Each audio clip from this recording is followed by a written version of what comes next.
If you work in a small shop, you know plywood is both essential and incredibly annoying. It's heavy, it takes up space, and once you lean it against a wall, it basically owns that wall forever. So instead of building a permanent rack, we built something collapsible, strong enough to hold multiple sheets, but able to fold flat when we don't need it.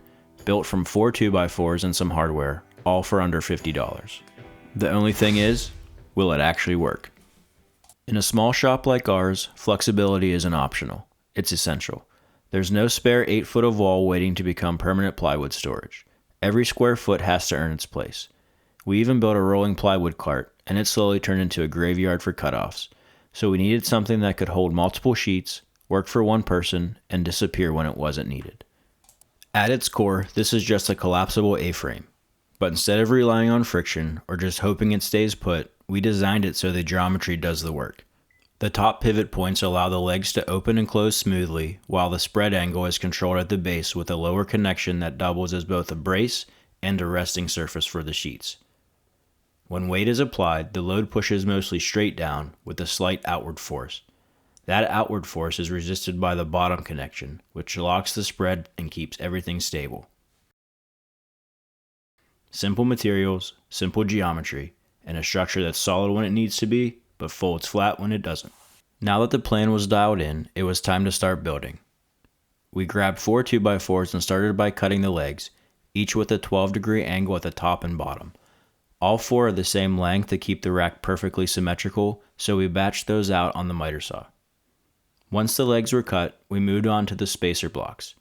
These small pieces created the offset at the top connection, which allows the bottom foot to rotate and fold flat for storage. After that, we cut the 2 lateral struts to length, along with the feet that tie everything together at the base. Next, we laid out the half laps. Since we already knew the final width for the rack, we marked out the shoulders on the struts and then we took them over to the table saw to start cutting.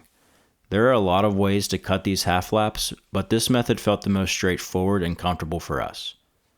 We chose half laps here because they give us solid mechanical strength, keep everything aligned during assembly, and create a clean, flush connection without adding bulk. It's a simple joint, but for something that's going to carry real weight, it adds a lot of confidence. And that's really it. Just a handful of straightforward cuts from standard 2x4s, and we're ready for assembly. For assembly, we started by attaching the spacer block to one of the legs with a few screws.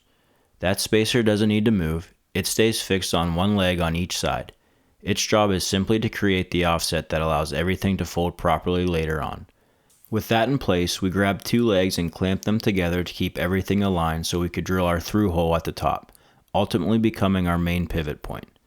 We slid in a 5.5 inch 3/8 bolt with a couple of washers and secured it with a lock nut. You want this connection snug, tight enough to hold the legs together securely, but not so tight that it prevents smooth movement. It needs to pivot freely while still feeling solid. Once the tops were secured, we moved down to the base and attached the pivot foot on each side of the rack. Just like before, we drilled a through hole and installed a 4 inch 3/8 bolt to act as a pivot. The difference here is that for the foot to fold flat, we needed to recess the bolt head slightly, so we used a Forstner bit to counterbore the hole, allowing the bolt head to sit flush and clear the leg as it rotates closed. That small detail makes sure everything folds smoothly without binding. Now that the permanent pivot points are in place, we moved on to the knockdown hardware, the removable connections that allow everything to collapse. We spaced the legs evenly and drilled a pilot hole for the 1/4 bolt to pass through, marking the exact location where the insert nut would be installed in the foot. From there, we pre-drilled for the insert nut and drove it into place, creating a strong, repeatable threaded connection. We then slid the 1/4 bolt through the leg and threaded it into place. This connection pulls the foot tight against the leg, locking the spread when the rack is open, but because it's a simple bolt, it can be removed in seconds, allowing the whole unit to collapse flat when needed. It's a small piece of hardware, but it's what makes the design both sturdy in use and easy to break down for storage.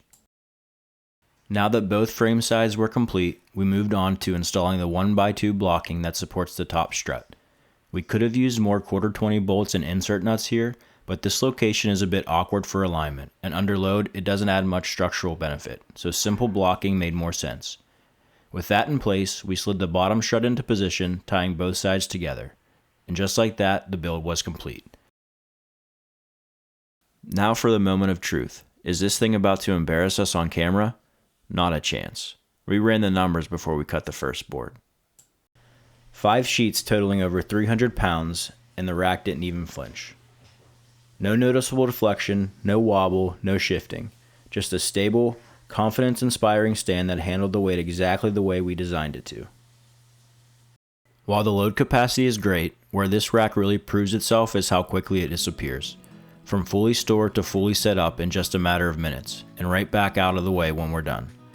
This started as an idea because our shop simply doesn't have the height or the wall space for permanent sheet storage, and honestly, it turned into one of those builds that quietly changes how you work every day.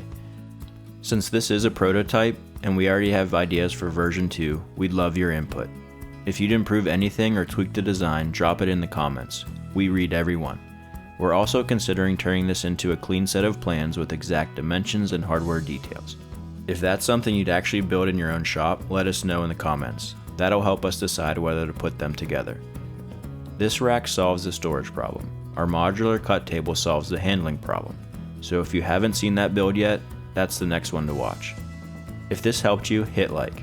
And if you're building out your own shop, consider subscribing. Because a small shop doesn't have to hold you back. You just have to make the space work for you.